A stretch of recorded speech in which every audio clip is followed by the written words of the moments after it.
Welcome back to Curious Kid Podcast. We are about to get curious about a new topic for amazing listeners in Illinois. But before we do, we want to encourage you to check out our presidential mini episodes that cover all of the United States presidents in order, from George Washington through Barack Obama. The last episode of the series on Barack Obama released yesterday. Each episode is less than 10 minutes long and contains lots of fun facts about each of the presidents. By listening to the whole thing, you can learn about almost 250 years of American history in less than 5 hours. That sounds like a guilt-free binge to me. Okay, on to this week's super interesting topic. Mailbag! Mailbag! Hey Olivia, Rocco, 5 years old, and Gianna, 4 years old, from Gurnee, Illinois, are curious about water towers. They're building a new one right by us. How much water do they hold? How does the water get in there and out of there if you need it? Does the water ever get yucky or moldy? And everything else about water towers. Would love to hear a podcast about this. Thanks. What an awesome message! We are getting curious about water towers for Rocco and Gianna. Rocco and Gianna's mommy, Katie, sent us their great suggestion using Facebook. If you have something for us to get curious about, you can send us an email or let us know using social media. The podcast can be found on Facebook, Instagram, and Twitter. Okay, Olivia, what's the question of the week? The question of the week is, how tall is the tallest water tower in the world, and what country is it in? Have you ever considered how amazing it is that you can just turn on a faucet anywhere in the house and water will start pouring out? Clean water is so important for our survival. Humans can't live without clean water to drink. Water is so important in other areas as well, like to keep us clean, and for firefighters. It is so important that water is available on demand, and water towers play a big part in making sure that it is. Water towers do two important things. They store water and provide pressure. Water towers store so much water. Just to give you an idea of how much water they hold, consider the fact that the average backyard in-ground swimming pool can hold about 20,000 gallons of water. Most water towers hold at least 50 swimming pools worth of water. That's 1 million gallons of water! That's right. There isn't a uniform tank size for water towers. In other words, some tanks may be bigger than 1 million gallons and some may be smaller. They are built to hold about 1 day's worth of water for the area. So, if the tank is humongous, it's fair to assume that it must provide water to lots of homes and businesses. That explains why they are so big, but why do they have to be so tall? They are tall so they can provide lots of pressure. Let me explain. When water from the water tower is needed, the water travels down the tower and into the pipes underground to get to where it is needed, and it does that very, very fast. When water travels through the pipes so quickly, it also helps to keep the inside of the pipes clean. It's necessary for the water to travel so fast so it can get to wherever it is needed, even if it's on the 26th floor of a tall apartment building. In most towns, the drinking water comes from a lake, river, or well. And if you've ever seen the water in some rivers and lakes, it may not look that yummy. Before it goes anywhere, it is treated at a water treatment plant. This removes any junk from the water.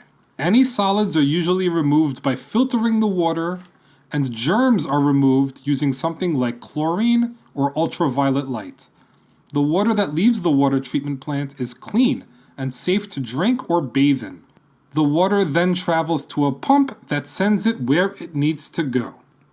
Why do we need a water tower when we already have a pump? That's a great question. There are a few good reasons for that. First, operating a pump around the clock can be very expensive, and the pump also requires electricity to function. So if the power goes out, the pump stops working. Another reason is that pumps are not large enough to hold enough water for when the local water use is high. Right now, as Olivia and I record the podcast, it's a Saturday afternoon, and the water use in our area is probably average.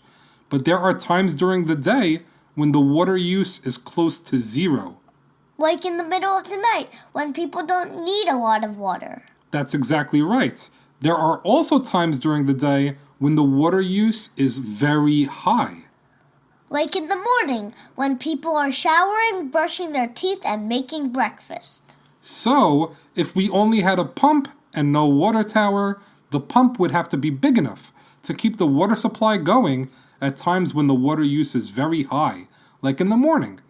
That would be really expensive, and once again, if the electricity in the area goes out, there would be no water until electricity is restored. So when lots of water is needed, the water tower helps out. You got it. At times when lots of people are using water, the water tower helps keep up with the demand by sending lots of water out. At times when very few people are using water, like in the middle of the night, the pump pushes water into the water tower, filling it back up and getting it ready for another busy day. Water towers also help send water out if there's no electricity. If power is lost, the pump will stop working, but the water tower will continue working because it relies on gravity to get the water out where it needs to go. Don't forget that the water tower can only work without the help of the pump for a day or so, because it can send water out with electricity, but won't be able to refill without electricity. Water towers also help you know where you are if you are lost. That's true. They are so tall, so they are hard to miss. They also usually have the name of the town printed on the side to let you know where you are. Rocco and Gianna, and all our other listeners in Illinois, are really lucky because some of the coolest water towers in the country are in Illinois. Like the Leaning Tower of Niles in Niles, Illinois. The Leaning Tower of Niles is a half-size replica of the Leaning Tower of Pisa, which is a historical landmark in Pisa, Italy. You can also visit the Rosemont Water Tower, which has a green stem and beautiful red roses design. In Collinville, Illinois, the water tower is designed like a ketchup bottle and is the largest ketchup bottle in the world. That's so cool. Olivia and I love ketchup.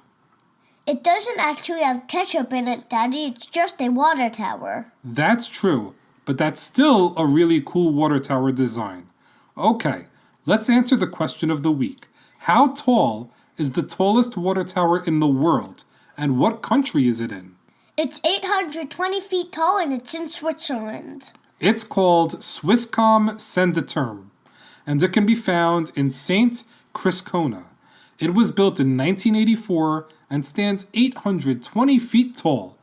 That's taller than the next tallest water tower by more than 200 feet. Well, that's a wrap for this week's episode. Thank you so much for listening to this week's podcast number 97 on water towers. Great job, Olivia, and great job, Gianna and Rocco, for suggesting we get curious about water towers. It was lots of fun. It's time to thank another city that loves listening to Curious Kid Podcast. Thank you, Houston, Texas. Thank you so much, Houston. If you are from Space City, email us with a picture showing your Houston pride for access to an upcoming episode before anyone else gets to hear it. Let's reveal another letter in our secret code.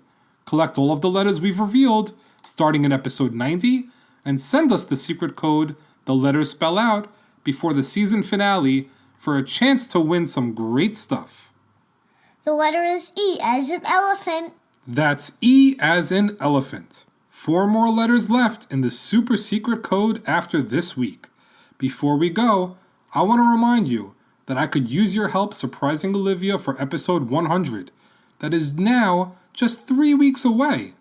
I thought it would be a great idea to collect messages from our listeners and play them for her and all of our listeners in episode 100. If you love listening to Curious Kid Podcast, please leave a voicemail for Olivia at 856 425-2324 to tell her how much you love the podcast. You don't have to memorize the number, it's in our show notes. It would really make her feel great, and she deserves it for putting up with me and for doing an amazing job hosting the Curious Kid podcast. It would make her feel so special, and it would be a great surprise for her for episode 100. Next week, we are going to get curious about Olivia's favorite instrument, the piano. Come back next week to learn more. As always, thank you so much for listening and getting curious with us.